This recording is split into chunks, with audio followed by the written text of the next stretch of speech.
What's going on, everybody? I'm Kyle Richards, and welcome to the Abstract Sports Podcast, where we bring sports back to life with a fresh perspective on the game from abstract yet popular angles. We're coming at you live on Facebook only this time for special reasons, saving the internet for all the things I need it for. So no Instagram today. I'm sorry, Instagram. No Periscope or Twitter. I'm really sorry. I tried to direct as many people to the Facebook page as possible because it's got the highest quality, and it's where the most of the people come. So I'll do my best to respond to all the comments. Since it's only on one platform now, it'll be a lot easier. So I look forward to getting involved in the chat with you guys. But today is a little bit different. We're on episode 7 now. I've been doing this for actually 8 weeks. Finally have our first co-host. He is my friend Corbin from college. I've known him for a good handful of years. Whether it's been talking about sports or playing video games or just hanging out outside of class up at the University of Idaho. I've known this guy for a while now. He was a groomsman at my wedding. Great dude. So I just want to introduce Corbin. How's it going, my man? Hey, Kyle. Thanks for having me. Yeah, of Excited course. to be here. So if you could just tell a little bit about yourself so people kind of know who they're talking about or talking to. I know that a lot of the people that are going to come through here probably know you in some fashion. But if you could tell a little bit about yourself, I think that would be good. Right. Hopefully they know me in good ways. Yeah, I hope so. Kyle gave me a pretty generous introduction. I was born and raised in Alaska and moved to Moscow to go to school at U of I, and I met Kyle. He was my orientation leader. And I guess the rest is history. We moved in pretty close to each other, upstairs, downstairs neighbors, and shared a lot of interests and a lot of similar friends, and had a great experience at school together. And then we only live a couple hours away now in southern Idaho, so it's great that I'm close enough that we get to see each other, and thanks again for having me. Yeah, of course, man. And to bring it back to sports just a little bit, I remember you telling me this story about how you sort of got into sports or being involved in sports in school. Could you share a little bit about that story? Yeah, so I'm not particularly athletic, but I've always played sports, and that was kind of my mom's rule when I was growing up. She knew the social implications of participating in sporting events. In sports in high school and middle school, and so she basically gave us an ultimatum for me and my 3 siblings. I'm the youngest of 4. You can either participate in sports or you can volunteer full-time, and you're not allowed to get a job. So basically the only logical thought process there is to participate in sports, whether you're good or not. So I ran cross-country, played basketball, and ran track for 4 years all through high school. Went to state my senior year of basketball, but I rode the pine. I was basically 13th man of the year. But I was a cheerleader in uniform. But I had a great time, made a lot of good friends, and had a lot of really good experiences and bad ones. But that's part of the process. Right. Yeah. So even being a bench rider, you have some value to the team because you're helping them practice, and you're just, I mean, in high school, you're ultimately just trying to become a person. You're trying to become an adult eventually, right?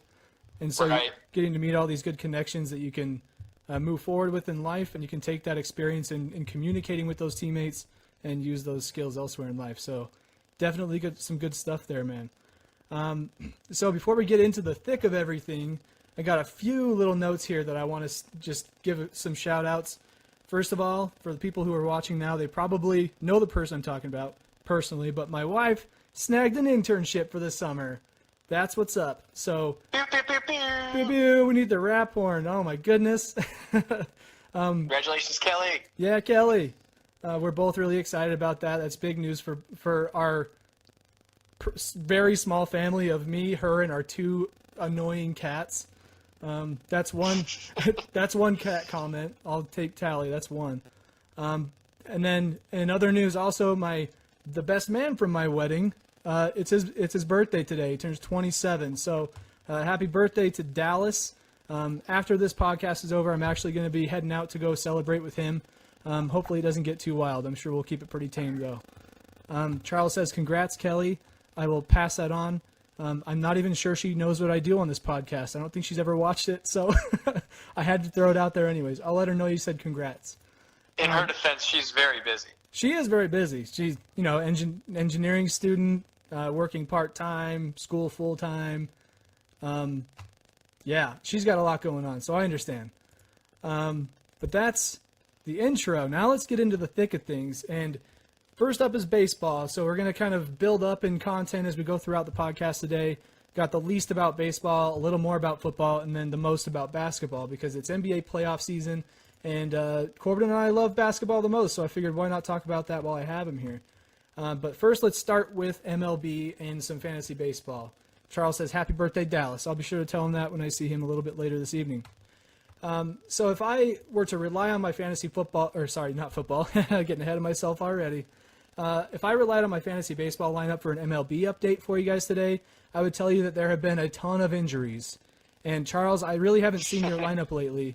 But, man, I've been struggling. I've been having to drop guys like crazy, guys that I don't want to drop. I almost had to drop Buster Posey because I wasn't sure he was ever going to come back from getting dinged in the head with that fastball. You never want to see a guy go down like that.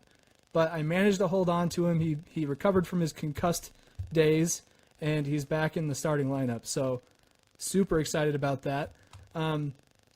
But then there's guys who are just like throwing their elbows out. They play baseball all the time. It's a long season too. It's just crazy that only 15 games into the season, I probably had like 5 injuries in the last week, and I'm still trying to get a hold of it on how often baseball players sit out, and when they're injured and what type of injuries do baseball players actually have, and how does that affect my fantasy lineup. So I've been struggling with that a little bit. I'm actually sitting in like 8th place right now, I think. Actually in 9th. Yeah, I'm doing pretty terribly at the moment. But as my pitchers get injured, I had a lot of relief pitchers. I've started replacing them with starting pitchers in hopes that I can get more stats out of them. Not even sure if that's the best route to go, but it seems to be working. So I might just stick with that. Charles on Facebook says, Bryce Harper slamming today. 7 homers on the year. Starling Marte, 80-game ban for steroids. That's right. I heard about that. He's already out for half the season because he's... The PEDs will get you. Yeah, they will. Geez, was it a random drug test or something? Did he hit too many home runs and they're like, oh, you know what? This guy.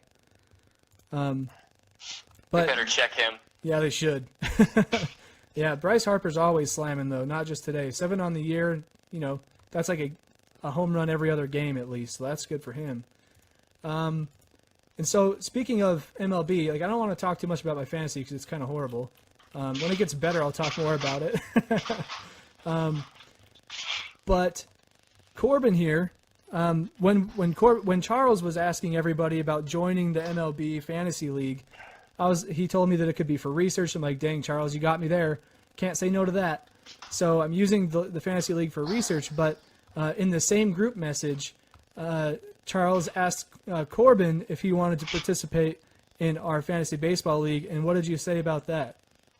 I said, capital no. Hell no. Heck no. Hard pass. Capital no. Oh, my goodness. So yeah. What's your reason behind that? Do you just hate baseball, or what's the deal? It doesn't have to do with fantasy, because I play fantasy. I mean, we've had a fantasy football league consistently for the last, I guess it'd be 7 years now. Right. On 6 years, 6 or 7. And I played fantasy basketball the last few years, and it's a lot of fun. But baseball season, I think I run into the same issue that a lot of people do. Baseball is such a long season; like you really got to be committed. It's and true. if you kind of only go halfway on fantasy, it kind of brings down the level of competition for the entire group.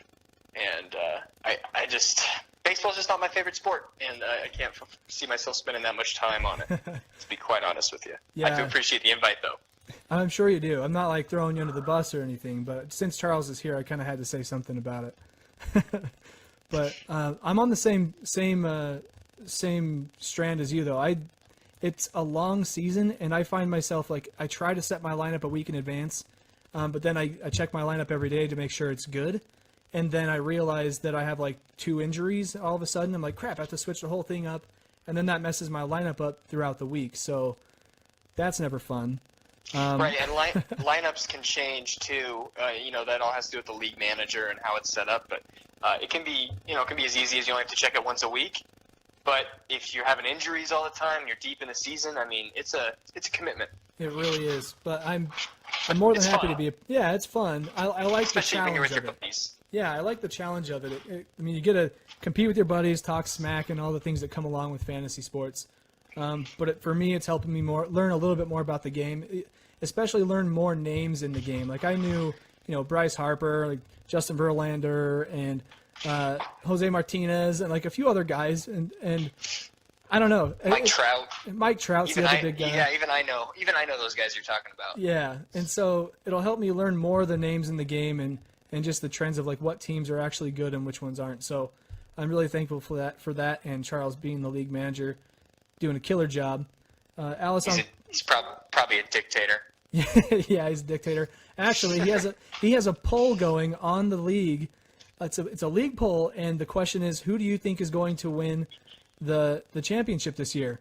And all of the options trickle down to the Chicago Cubs. Total Charlie thing to do, right? Subtle play. Yeah. But yeah, so fantasy baseball is going okay. I'm actually looking more forward to the local baseball season here in my hometown of Idaho Falls. We have a farm team. They're like a single A, like 3 steps back from the immediate farm team for the Kansas City Royals. They're called the Idaho Falls Chuckers. I actually think their name is super clever because for the longest time I just like, oh, chucker is a bird because that's what's on their logo. But then I'm like, oh, you chuck a baseball, like, another word for throwing. It took me too many years to figure that out. So kudos to their team for fooling me. I went and saw a game with you last summer. It was a lot of fun. It's a really cool thing to have in a town like Idaho Falls. I agree. I mean, here in Idaho Falls, there's not a whole lot to do besides like I participate in bowling leagues. A lot of people participate in like summer softball leagues, soccer leagues. I mean, those are all great things. But in terms of like actual entertainment where you go watch something instead of do it, that's one of the biggest things here. And so, I mean, there's also talks that based on some of the city development that's happening, that we could be getting a semi-pro hockey team at some point because that's pretty big in this area. Yeah, so there's a place over here called Snake River Landing, and they have a huge plan to build all these buildings and businesses and social venues, including a hockey arena. I think that was one of the requirements when they put this plan together for the city. So that way it can bring more than just business storefronts to the community, but also an entertainment value as well. So have you ever been to a hockey game, Corbin? Yeah, I grew up in Alaska, not too far from Anchorage, and Anchorage had the Aces, and they actually play the Steelheads over in Boise. Oh, that's right. They're in the same circuit. So, yeah, I went to quite a few games as a kid whenever we were in Anchorage. You go get some $10 tickets, ring some bells, wear a jacket, watch some fights, some hits, and it's just good family fun. I agree. I love hockey. It is awesome. I need to get more into hockey, honestly. But having a local town to root for would be awesome. Yeah, I hope you guys get it. That's probably one of the best ways to get involved in a sport, I think, is have that sport be in your town. Absolutely. Charles on Facebook says, sadly, the Aces are leaving Anchorage. Is he just saying that to prank you? Oh, it is? No, he's not trolling. They're shutting down. They can't make any money. It's just funny because half the people I know my age were always going there for $2 beers and ringing bells and blasting that up on social media and Snapchat. But, yeah, they're going under, unfortunately. That's about the third semi-pro sport in Alaska to try it. We had an XFL team. Oh, really? Yeah, XFL team when they did that for a short period of time, the Alaska Wild. Yeah, and that lasted about a year. That's a bummer. One day, it was. Maybe they'll stick one day. We'll see. One day the market maybe will develop, but we'll see. It's a tough one, economically. Charles also says on Facebook, if Vegas can be a desert sports city, why not Idaho Falls? Yeah, except we're a desert city that actually has all 4 seasons. We're not just like a little bit of spring and all summer, you know what I mean? Had a lot of rain this spring. Yeah, a ton of rain. And way more snow this year than usual. Actually, like one of the top 10 years of snow ever in history for Idaho Falls. So no drought. The river is already running high. The Snake River is a flowing, that's for sure. It's blasting. Yeah, absolutely. It is. But what's cool is the baseball diamond that I'm talking about, the Idaho Falls Chuckers, it's actually located a couple blocks from the river, which is another reason why it's such a cool place to be, because you can go to a game and then afterwards go walk around the greenbelt. So I'm looking forward to the season starting. If you're from Idaho Falls, or if you're interested in going to an Idaho Falls Chuckers game for whatever reason, the season starts June 19th. There's a good chunk of away games there. The homecoming game will be on the 23rd of June. So if you're from the area, that's something to look forward to. Corbin, I know you're being in southeastern Idaho. If you come around, we'll have to go catch a game or two. Absolutely. Sweet. It's on my list. And then, last thing about baseball, we'll talk a little bit about MLB rankings, just to give a quick picture of what teams are on top and which ones aren't. In the West, we got the Colorado Rockies tied for first at the moment with the Arizona Diamondbacks. 10-5 is their record. Then we've got Central. The Central Division got Cincinnati Reds and Chicago Cubs. Cubs are in second there. They've got a record of 8-7. The defending champs. I know Charles wants to see them do well. Washington Nationals and Miami Marlins atop the East in the National League. And then for the American League, Baltimore Orioles at the top, 8-4. Got the Detroit Tigers in Central, 8-5. Houston Astros, 9-5. So, the season's kind of just getting started out. A lot of the teams have the same records, and nothing has really been determined at this point. It's a long season. We're 15, 16 games in. We're like a tenth of the way through this thing. So, 10%. Yeah, we'll check back on the rankings in a few weeks and see what it's looking like. But right now, that's sort of the trend. But that's all we've got for baseball. So let's move on to a little bit of NFL. There's been a couple stories that broke this week that we want to cover, and one of them is kind of one of those tragic stories. Everybody's known it's been around for a while now, but if you haven't been on social media, you probably didn't see it. But Aaron Hernandez, the former tight end of the New England Patriots, he took his own life this morning in his prison cell. And if you don't know the story, basically he was acquitted of a double murder. He was found not guilty, but he still had a life sentence from a previous one where he murdered one of his buddies. And it's like, this is not something that it's not a normal conversation. It's like he just murdered one of his buddies. This dude he's crazy. And there's a lot of things going around it too. Like when they found him in his cell, I don't know if this is a rumor, but I saw it from I feel like it was a credible news source called The Wild Card. They have a Facebook page, and go check it out. But apparently he had written on his forehead, and I want to say it was in his own blood. I know this is getting a little morbid, but it said like John 3:16, and then there's a Bible in his cell that was opened up to that passage. Could be a rumor. There's talks of possibly foul play being a thing. I just don't know what to think about the situation. But the guy is a murderer. So yeah. Guilty. Found guilty. Found guilty. So he takes his life. I don't know what else there is to say about it, unless there's some other contingent situation that's involved in this. So you'll want to keep your eye on that story as it goes along. It's just a terrible situation, really, all the way around. It has been for years. But to get away from the sad stuff, the sad and crazy stuff, NFL Draft Day is about 8 days away. I honestly don't know what the draft order is. I know the Titans are up there. Shout out to the Bears. They're going to be number 3, I believe, this year. Yeah, Charlie's going to pick up hopefully a strong player. Yeah, Charlie here is through and through Chicago sports fan, minus the White Sox. He's very adamant about that. So apparently Bears get the 3rd pick. But one thing that with draft day coming up is a story that's been developing in the NFL is that Marshawn Lynch himself, Beastmode, has said that he was going to unretire from the NFL or come back into the NFL. It's a shame. It's a shame that he's going to unretire? It's a shame he's going to unretire to somewhere besides the Seahawks. Disclaimer, I'm a Seahawks fan. Yeah, of course you want to see Beastmode go back to the Seahawks if you're a fan. The dude he's unreal. But, how good could he be after taking a year or two off? You know what I mean? A lot of people speculate that it could do a lot of damage. You get out of the cycle of that hustle, that lifestyle, that mentality.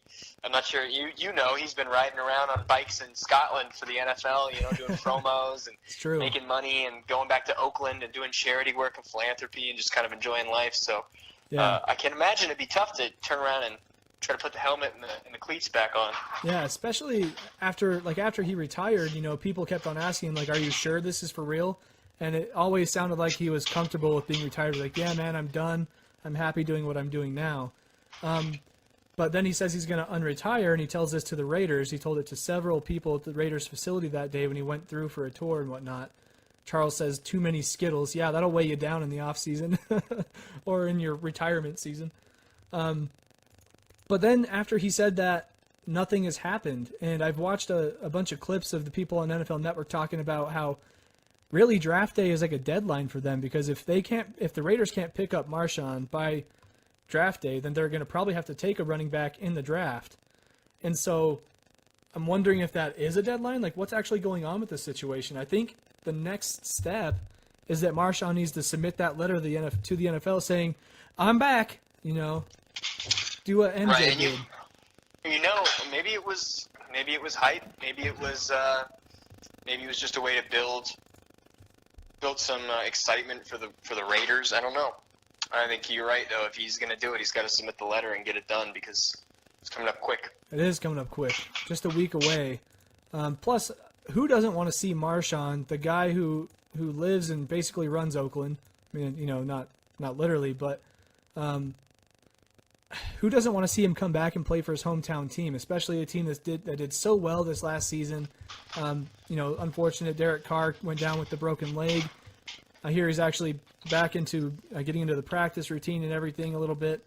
But who doesn't want to see Marshawn come back and play for the city of Oakland? I mean, they are leaving for Vegas in a couple years, but I think that could bring a lot of camaraderie for that city, who's not really feeling it right now after the team announces that they're moving to Vegas, That's a good point, because he is the hometown hero. Yeah. Played for Cal. Yep. He's a Cal Bear. He's a Cal But dude. I think 2 years would be about the expiration date for him anyway if he came back. And Charles says, would he still be interested now that they are leaving his hometown area? See, that's what I mean. Like, I feel like it's almost like him doing a favor for the city. Like, look, they are moving, but you still got to be a fan because I'm here. And I don't know. There's so many different ways it can go. I personally want to see him go to Oakland. Sorry, Corbin, and all other Seahawks fans out there. It's all good. But I think at this point they just want to accommodate him because he did so much for the Seahawks franchise. But if he wants to go back to Oakland, then if he's going to unretire and go to Oakland, then he probably won't come out of retirement if he doesn't do that, because he already said he would. So right. We'll have to follow that story as more develops. But 8 days till draft day, we'll see if anything comes out by then. In a league that's commonly named the No Fun League, Marshawn was a pretty entertaining character. Oh, I agree. Even when he said nothing, he got headlines. Exactly. Thanks for asking.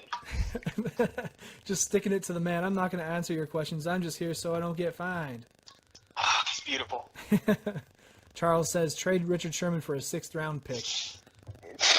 Yeah, you'd like to get Richard Sherman for a 6th round pick. That's so funny.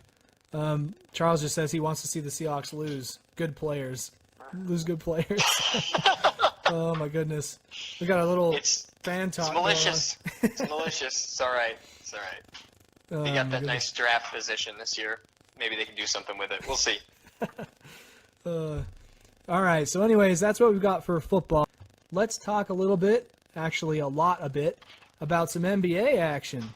All right. My favorite part of the podcast, because it's NBA playoff season.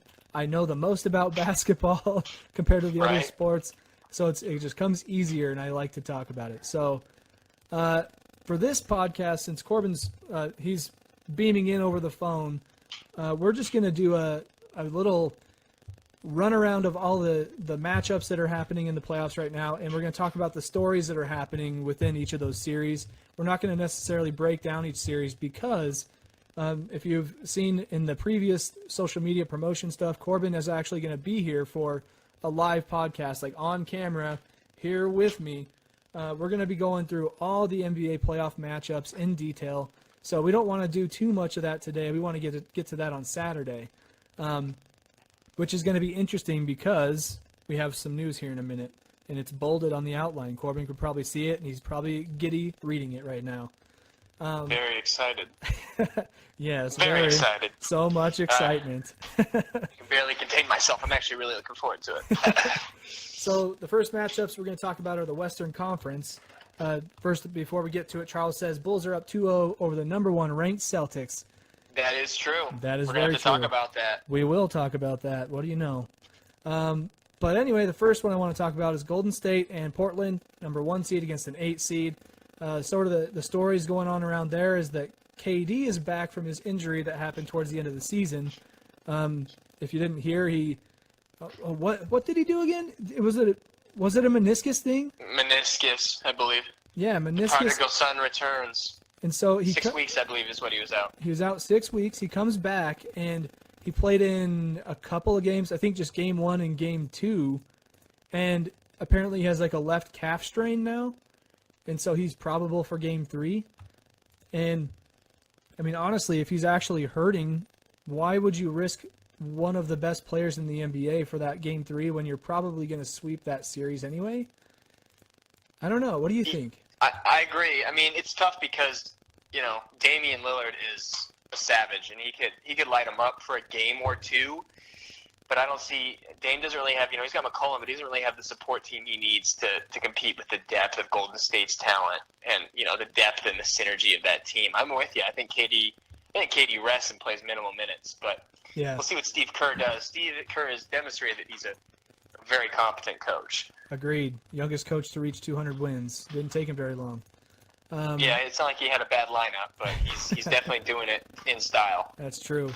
Other fun stories in that series are that Draymond Green has been stuffing the stat sheet, getting a near triple-double, adding like 4 blocks and steals to the other 2 columns. So definitely doing his job there as a defensive guy. Disclaimer, I'm not a huge Dre fan, but what he's doing right now, if he doesn't cool off, he's going to keep tearing up everybody. I agree. That's like if they make it to the finals and he continues performing at that level, that could be like NBA Finals MVP status. Absolutely. That stat line's nasty. It's kind of like what Kawhi Leonard did a couple years back when the Spurs won it, because he put on a defensive show. He just kind of bloomed into what he is now. But so basically, long story short, is that the Warriors are in full playoff form. They are ready for it. Curry's been hot lately, so really not a whole lot to see in that series besides the injury on KD. But the series that I am the most excited about, and I probably should have put this one last, but because we're talking West matchups, I figured why not just stick it in there. So the Clippers... The Western Conference, a.k.a. the Bestern Conference. Bestern Conference NBA, yeah. We've got the LA Clippers, number 4 seed, versus the Utah Jazz, number 5 seed. Towards the end of the season, they were battling for that home court advantage, and they both ended up with the same record, but because the Clippers beat the Jazz 2-1 in the season, they got the home court spot. So the Jazz really did all they could in their side of things, but the Clippers took care of business. But literally 12 seconds into Game 1, Rudy Gobert gets his knee bumped and hyperextended it. The official report was that he hyperextended his knee and there's a bone contusion, so a bone bruise, and he's out sort of indefinitely. But between Game 1 and Game 2, they had video footage of him shooting around at practice. He had a knee brace on, so that's something you want to see. He's probably, if not the best player on the Jazz, he's right there with Gordon Hayward. This guy, they really need him if they're going to get this series. Being the defensive guy he is, I personally think that Rudy Gobert is the defensive player of the year. The 3 that people are talking about right now are Kawhi Leonard, Rudy Gobert, and Draymond Green. Do you have any thoughts on the defensive player of the year, Corb? I think it's Kawhi, or it's... I mean, you just named the top 3. I'd prefer to see Kawhi get it just because he plays every square inch of the court on defense. But Draymond does that too, so it's kind of tough. Draymond obviously isn't doesn't bring the same stat line, but he's defensively, he plugs up the middle. Same as Rudy. And Rudy was good for 14 and 13 almost averages for points and rebounds too. That's true. Yeah, we're talking defense, but Rudy's, man, what a talent. Yeah, he's a tough loss. He's a big dude. I mean, obviously he's going to be defensive because he's that tall and he can just get up and block people down low, but all the rebounds he's getting too, a lot of those have got to be offensive rebounds, and second chance points are what really help you win games in the playoffs. Anytime that you can take the ball out of the other team's hands, that's huge. Absolutely. I'm hoping to see him back. I hope so too. Jason on Facebook says he will be ready for Game 3. I don't know if that's official though. Is that official? I want to know. So. I want to know where you're reading that, because I think that he is like one of the integral parts for them winning this series. I feel like without him, they wouldn't have gotten this far this season. So I want to see him back. But even without him, the Jazz managed to steal Game 1 because of the other story the Jazz have going is Joe Johnson. This dude, he's one of those veteran guys they brought on just because he's a veteran guy and he can fill in the role whenever they need it. This guy he's one of those players that's averaged like 16 points per game throughout his career. Came in the league in 2001, 2002. He hit a peak of 25 points per game in 06, 07. But from there, he slowly dropped, and right now he's averaging 9.2 per game. Jason says that Rudy Gobert for Game 3 is not official. So we'll have to read up a little bit more after the podcast and see what's going on there.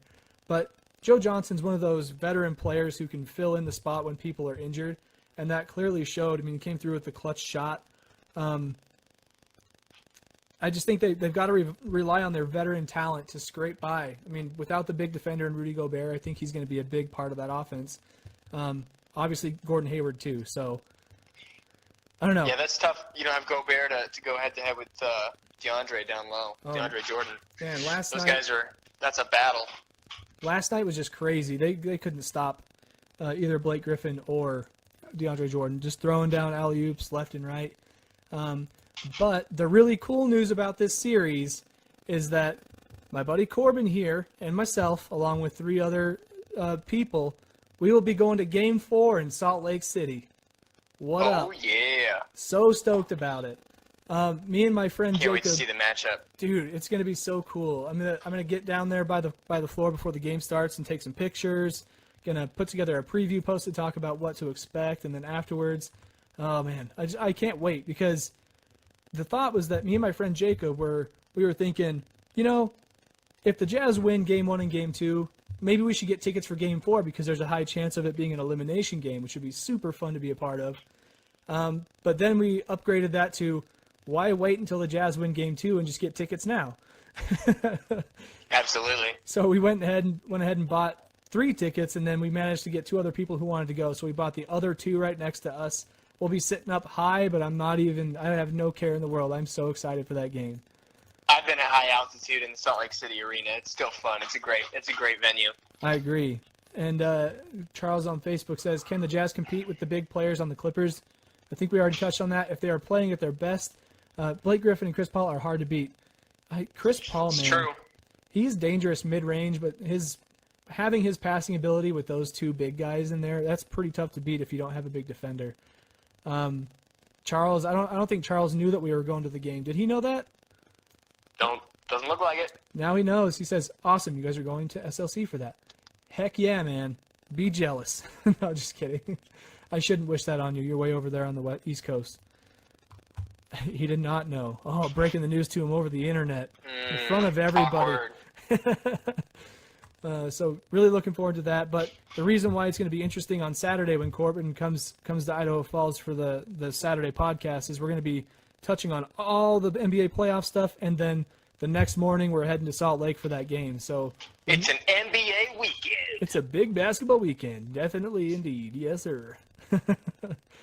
Corbin putting on his announcer voice. Love it. I need a little bit more practice.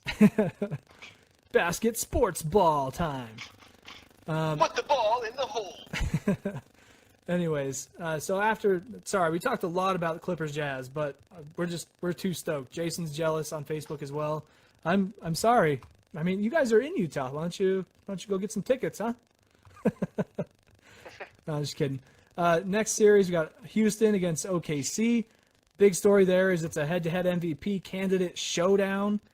As most of you probably know, James Harden and Russell Westbrook used to play on the same team in OKC. I'm pretty sure James Harden was on the Sonics when they were there. Is that true? For a little bit? That's a good question. I don't know that. If he was, it was for like 1 year, but I want to say he wasn't. But, KD, Russell Westbrook, James Harden were all on that same team there in OKC. Now they're all in their own places, and they all play like huge roles on the teams that they're a part of.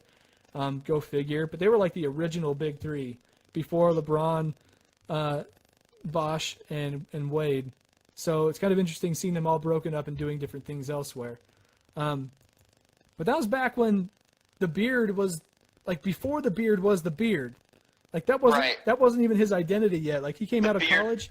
He had, like, the nothing beard had there. a little beard. Yeah, it was a little beard. Because itty He's been bitty developing baby this beard. persona, this brand over the last 4 or 5 years. I know. Trimming it, plucking it, fluffing it, oiling it. It's dense. It's healthy. The roots are deep.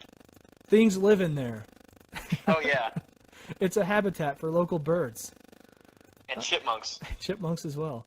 But This is actually one of my favorite matchups so far, just because of the intensity between the debate within the the NBA fan community and the professional community about who is the MVP. Is it Russell's triple doubles? Is it Harden's crazy numbers and stepping up as point guard? I don't know. It's tough. It really it's is. a fun one to watch. It's dynamic. It is a fun one to watch. The way I see it is, like, I mean, I've said it before, and I'll say it again, but, like, Russell, I feel like, has affected his team more than any of the other candidates has this year. I mean, you could probably look at the assist-to-turnover ratio and say that Russell Westbrook has the highest, meaning, like, most turnovers per assist. But I don't think that, like, without Westbrook, there's no way the Thunder even make the playoffs. There's no way. I mean, who else could... Much like the 6th seed. Yeah, and if they're in there with him, if say if they put even a mediocre star in his place, they probably end up middle of the pack, if not like bottom 5. I'd say that's just me. Like they don't have. I'd say 12, 13. Yeah, they're not up there without him. So, but then you have James Harden, who's like the Euro stepping king of this century. Like he can the step back crossover. Double dash, dime dropper. He's one of those guys that has this like nonchalantness about him, and like he just puts like one little tiny crossover and then a baby head fake. I think it maybe the beard accentuates his head fake because it's just so big, and the players go flying over him. He's like, "Oh, hey, what's up? Mid-range jumper, it's good every time." So yeah, he's saucy, dude. He's very saucy. Very he's saucy. Fun to watch. I mean, he cooks up a lot. I mean, he's always cooking with the sauce, boy. He's always stirring the pot, so you know he's cooking something. Shout out to Little B. The based god. Mm-hmm. Charles on Facebook says, if you had to build a team and could only pick one of those 3, who would you pick? Holy crap. Russell, dude. Triple-double machine. That energy, that ferocity. He stayed healthy. His style, his swag. Give me Russ. Dude, I agree with you, but I mean, all those things, I think that how much he can do with the ball in his hands, I think it's impressive. So I would probably pick him, but just to be a devil's advocate, I would probably say Kevin Durant because he's one of those guys who's also really versatile for his size. I mean, he can play down low, no problem. He can shoot the ball from who knows where. Like, he's similar to Russell, minus, like, the I want to kill you mentality. Right. KD goes out there and competes, and he's good at what he does, but he has the shot from anywhere on the floor, and I think... Yeah, KD can hit from anywhere. That's a good point. And, like, Russ doesn't have that three-point shot nearly as good as he does, plus he has the size, and I don't know. I think you're right. It could be Russell, but KD's just as versatile, just maybe not in the stat column. I think Harden's kind of fallout there is that defensively he's you're basically playing with 4 people. Yeah, he's lazy, super lazy. He's super slow. Like last year, he was on Shaqtin' a full how many times? He's like number 1. Almost more than JaVale McGee. Yeah, a couple of goofy dudes, that's for sure. But hey, I like that. NBA players being quirky, I think is hilarious. That's sort of a different story, I guess. But anyway, man, this is going slower than I thought because I love talking basketball too much. We're going to have to pick up these next ones pretty quick, but the San Antonio Memphis matchup is less exciting. It is much less exciting. Only a real exciting thing there is Gasol brothers going against each other in the playoffs for the first time. Mm-hmm. I mean, I couldn't imagine facing off with my brother in a playoff matchup. That'd be so weird to be a part of. But that'd be tough. That's cool for the family, though. You know, get the whole family there for all the games, and that would just be a good time all around. I mean, obviously, whoever wins, wins. But if you lose, it's like, man, I hate you, bro. Yeah. Well, and San Antonio is just cleaning them up. I think they've won handedly the last 2 games. Yeah. They're up 2-0. I mean, they're just so strong. Kawhi's leading the charge. I think one of the most impressive things the Grizzlies have done in that series is when Marc Gasol, after a foul was called, the ball bounced back off the rim and he headbutted it and it went in from about 8 feet out. I thought that was pretty cool. Those Europeans, man, they got soccer in their blood, whether they play basketball or not. That's true. He could probably make a 3-pointer with his head. probably. So going into this next one, this one's going to be a little bit more lengthy too, just because of the story behind it. It's a pretty saddening, but it's the Boston Celtics and the Chicago Bulls. It's one of the sadder stories in the NBA right now. So this Saturday, over the weekend, Isaiah Thomas's 20-year-old sister, China, died in a car accident. She was not wearing a seatbelt, died at the scene, and it's a really sad story. I mean, obviously, this is one of those times where, I think Ernie Johnson put it the best when he said that this is that intersection with real life, and real life wins here.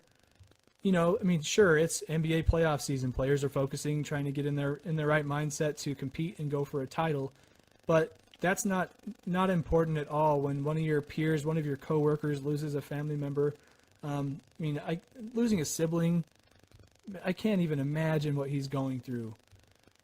And so the fact that he has to try and go out there and compete to help his team, I think that shows a lot of courage in him.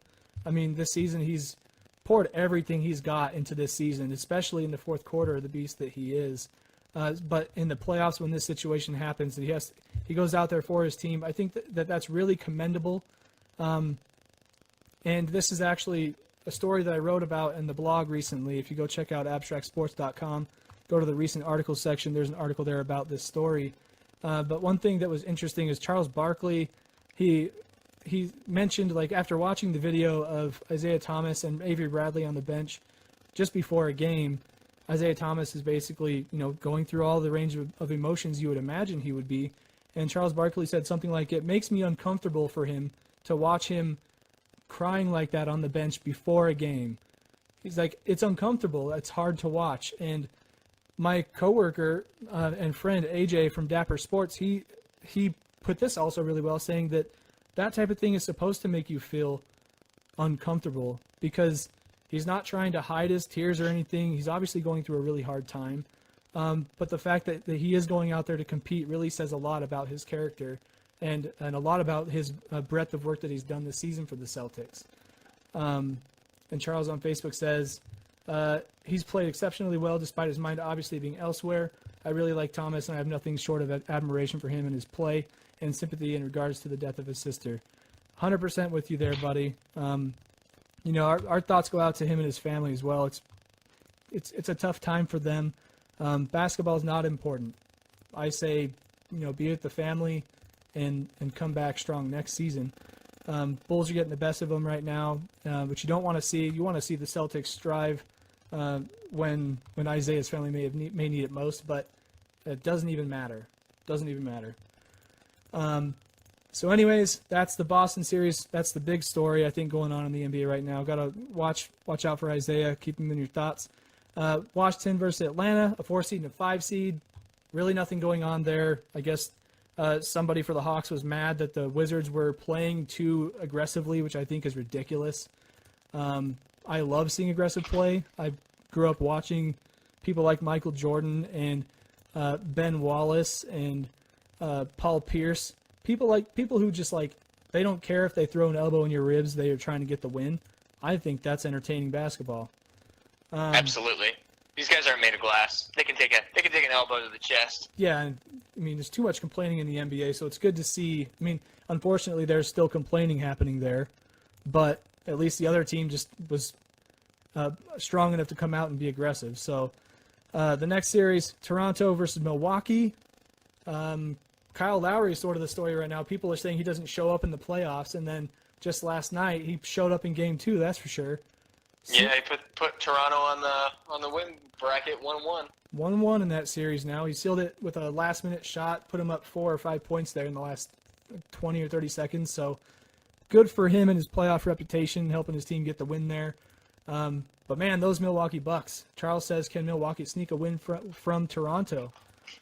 You mean in 7? I think he already has one. They already have one. Yeah, it's 1-1 right now. With Anton Kupo with the Greek Freak, who knows? Yeah, so they're going to Milwaukee now too, and they have one on them. So I think that they get at least one of their home games. So that could be one of those series that unexpectedly sort of goes to a Game 7, perhaps.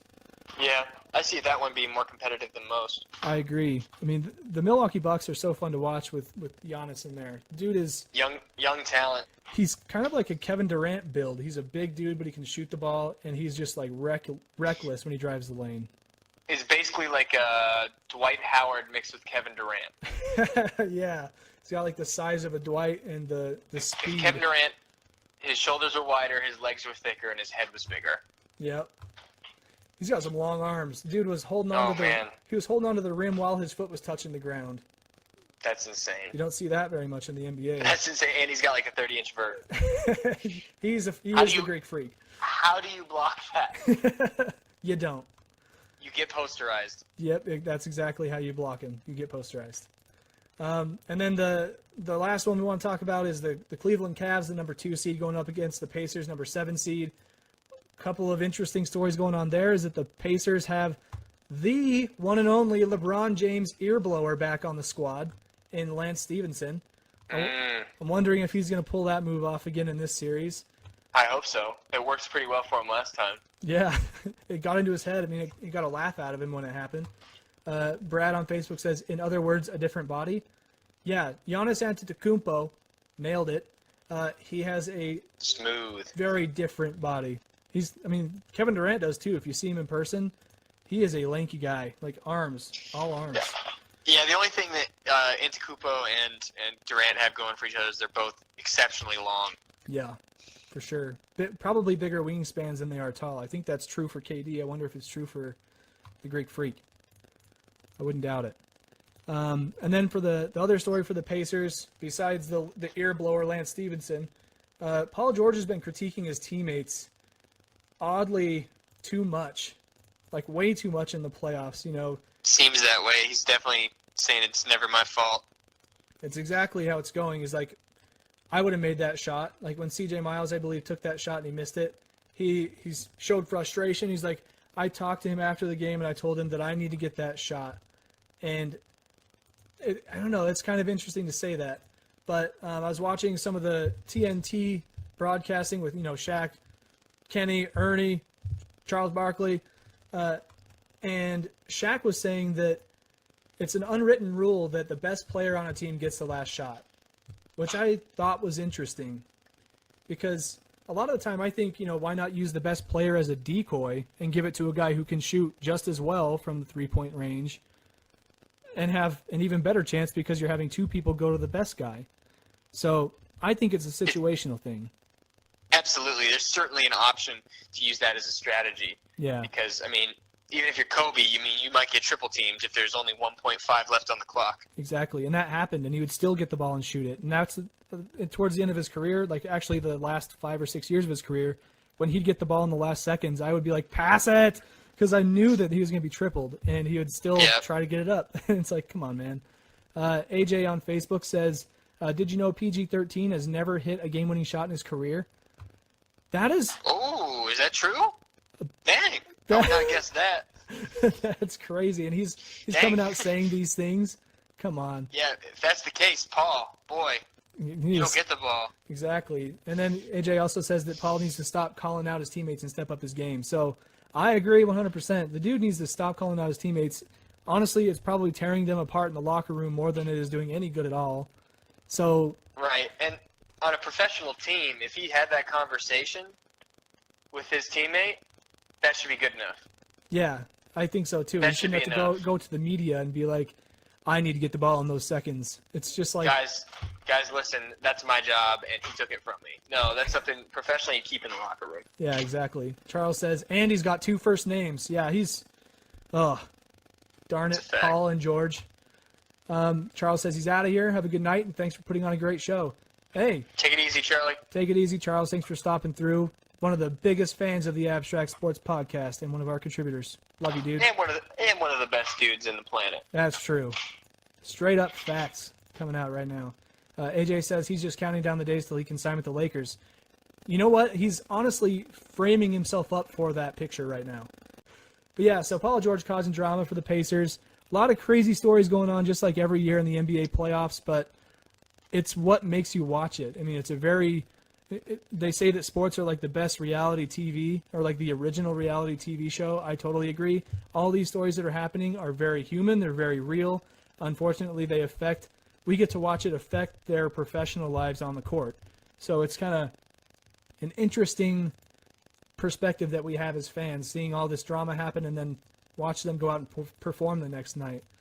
But that's it for the NBA playoffs.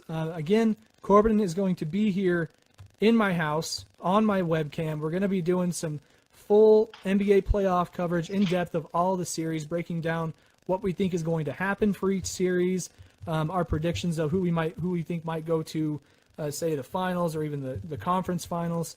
But then we'll maybe give a big prediction of who we think is going to win it all and why, what's going to be the deciding factors in the series going forward. So that's pretty much all we got it for the bulk of the content. So last week I left you guys with a question, just like I do every week. And the question I asked last week was, who do you think will win the NBA championship this year? And I didn't get any responses. I didn't reach out to any people like I normally do. Sometimes I'll reach out to people and just ask them personally, like, who do you think is going to win? And then I'll ask them if I can use it in the podcast, so that way I can build some cool stories from other people that surround me. This time I didn't have a chance to do that, but maybe some will come in the comments here as we're going. But hey, Corbin, who do you think is going to win the NBA championship this year? I got to go with the Cavs. I got to go with LeBron. I'm going to trust his veteran leadership. I trust the fact that Kyrie and Caleb are both healthy. Yep. And you know what? I'm not saying it's a sure thing, though. I think they're going to take it, but, man, there's a lot of competition. We'll see how the first couple rounds shape up, see who falls through the cracks, see who makes the mistakes and who perseveres. I agree. I think you're right. I mean, LeBron, he's sort of in that same mindset that he had last year. Oh, my gosh, Brad on Facebook says Jazz would if they were healthy. I don't know about that. Like, I'm rooting for them to beat the Clippers because they're something to be excited about in our region. But I don't think they could beat them. I mean, if they win the first round, they go against the Warriors. So that would be that'd be a high order right there. Yeah, that'd be a full stack. That would be a full 100% stack. And then he also goes on to say, you mean the flop king, as we're talking about LeBron James? He's got some truth to that statement. That is very true. One thing that I'm most frustrated with him as a player about, I mean, if it wasn't for that and the amount of complaining he does to the refs, he could very easily be on the same level as some of those last generation players like Kobe and MJ, you know, people who were like old school in their style. So right. It just sucks that that's a part of the way the game is evolving. You know, it's going more towards catering to the refs' calls and trying to get the calls for your team. Truthfully, you can't shoot too many holes in his character outside of the game. I agree. When it comes to that, his flopping and his attitude with the refs can be it can wear you down at times. Even as a big fan personally of LeBron, it's hard to watch sometimes. Yeah, Brad says never seen a man that big crumble after a small guard bumps him. Well, that happens, but he got that foul though. Yeah, he got the foul. I mean, if he's selling it, he's getting points for his team. It's like any way to win. It's just unfortunate that it has to be in a soft way like that. But Corbin's right. LeBron has that mentality that he had last year in the playoffs, where like before in the pre-games you see him warming up, and then like he just like rips his warm-up off and he starts screaming. He's like, "Let's go!" And like when that happens, I get goosebumps because I'm like, "Oh my gosh, he's gonna kill a man tonight." And plus, he still dunks crazy hard for being almost 30. Yeah, he's got for being 30. His legs are not going away anytime soon. It looks like, but I think you have a solid case. LeBron, he could very easily be the leader that takes that team to the playoffs. I mean, they still have all the role players, like you were saying. Kyrie is like the clutch man of the year. Like he's been hitting buckets all year when it counts. And so I think if they're ever in a situation where they need a guy, they have one. And if they in a similar situation with Paul George, I don't think Kyrie will be the guy that's like, I need to get the shot. He's like, hey, I'll do what's right for the team, which is how it should be. Kyrie's easygoing. Exactly. AJ on Facebook says the Wizards are playing good ball, and an easy second-round matchup against the Bulls puts them in a good spot. That's true. I think the Bulls are looking really nice right now, though.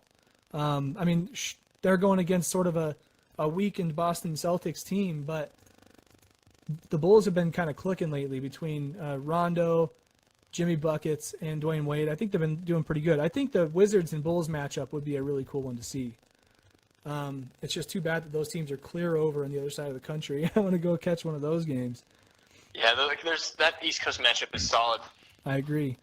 So as far as my answer to who I think is going to win the NBA championship this year, oh my gosh. This is so hard. Put it on the internet, Kyle. I know. People don't forget. I mean, if you're going to say the Cavs, I don't think the Spurs can take the Warriors in the West if they get to that point. I really don't. Same with the Rockets. I don't think they have as well-rounded of a team as the Warriors do in the West. If they got to the point of the Western Conference Finals, I don't think that they could stand them. And if, with KD being somewhat hurt, I think he's going to be completely healthy by the time the second or third round comes around. Brad says Warriors on Facebook. I don't know. I think that Kyrie started getting hot at the right time towards the end of the season, and it sort of allowed, with KD being out, it allowed other players to get some minutes and get warmed up for the playoffs. People like Klay Thompson, who actually doesn't put up all that much points with Kevin Durant in the lineup, and so it kind of allowed him to get more minutes and more shots. So the injury is almost like has a silver lining to it. Obviously you don't want to see one of the best players in the NBA go down right before the biggest time of the season, but he's back. He's going to be fine. I just think that they're similar to the Cavs, where they have a guy for every position that can play that position really well. But with the Warriors, I think it's like the 3-point shooting is what's going to be the difference in that series. So I will go with them. My second choice would be the Cavs, though. I'm just being like devil's advocate, trying to create some stories. But I do think that the Warriors would beat the Cavs in the finals if they had a rematch. That's fair. I don't think they would have given up that Game 6 twice. Yeah, seriously. So now, moving on to this week's question. We haven't thought of one yet. I'm just kind of struggling with this one. Let's see. What's going on in the sports world that we could pose a question to make people think about? Hey, Brad's got the Warriors. Oh, yeah, Brad says Warriors.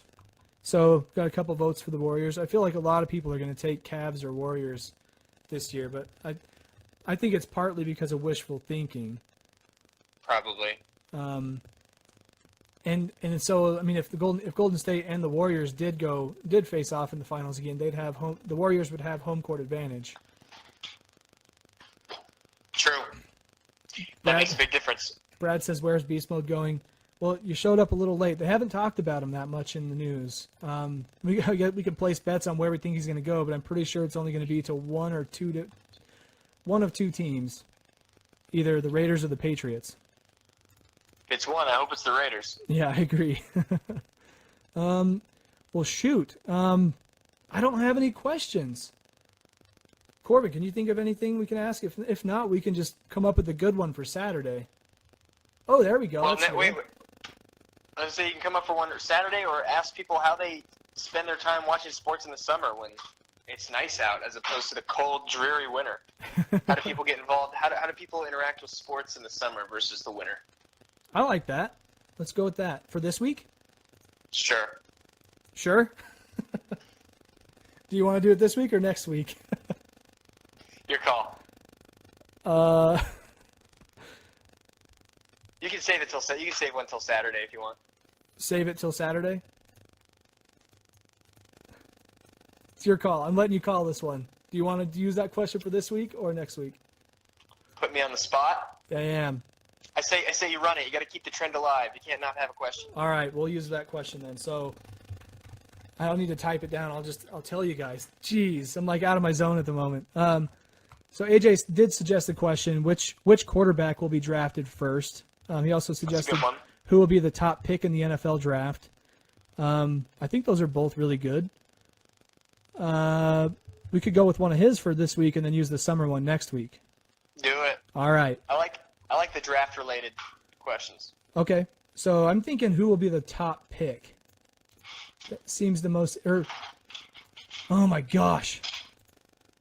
I'm going to say the quarterback one because that at least narrows it in on one position. That makes it kind of interesting. So this week's question, for all you NFL fans out there, which quarterback will be drafted first in the NFL? That is your question of the week. Which quarterback will be drafted first? I'm going to actually write that down just so I have it. Who will be drafted first? That's close enough. So that's your question. Feel free to email your answer to us. Our email is hello@abstractsports.com. That's HELLO, rhymes with jello, but an H instead of a J. Maybe we'll use your answer in the podcast next time. So if you're an NFL fan, get on that question. Which quarterback will be drafted first in the NFL? Coming up in about 8 days. You can also tweet that at us on Twitter, Facebook, message it to us. We'd be happy to share your answer on the air next week. Or this Saturday, I guess, because that's coming up this Saturday. So this Saturday, I'll share your answers. So if you want to get involved with Abstract Sports, head on over to abstractsports.com. There are some helpful links in the footer of every page where you can get started on writing your first article with us. You can also find this podcast on iTunes, Stitcher, SoundCloud, YouTube. Pick your favorite outlet. Follow us on there so that if you can't make it for the live stream, you can at least catch us on your ride to work. Please drop a comment wherever you are watching it from. Obviously not while you're driving. Just let us know what you think of the podcast in general. Let us know if there's any way you think we can improve or anything you want to suggest. We're always open to feedback. It's always positive. Be sure to follow and like our Facebook page. Go to facebook.com/abstractsports. That is where we do the bulk of our live podcasting, especially because we can have the highest quality audio for you. Makes for an overall better experience.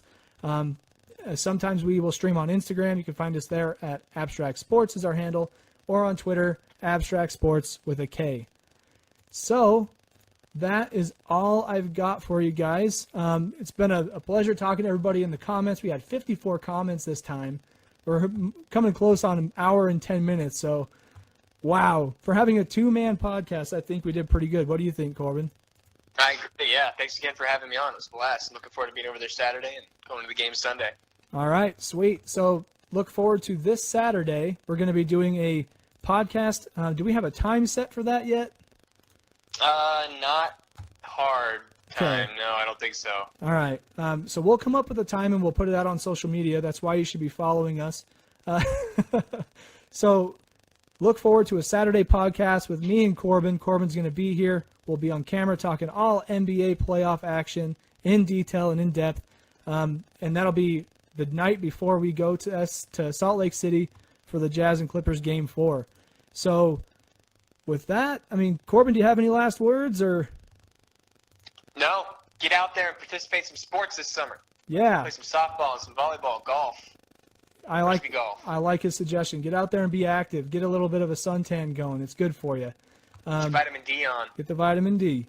But that's all that we've got for you today. I want to thank my buddy Corbin for joining me on the podcast. It's been real. I hope that we can get this becoming more of a regular thing somewhere down the road. I don't know how regular it can be, but whenever I can get somebody to join me on the podcast, I think that makes for good content. So with that being said, that's all we've got for you today. Thanks for tuning in, everybody, on Facebook. My name's Kyle Richards, and you just listened to the Abstract Sports Podcast. We'll see you next time.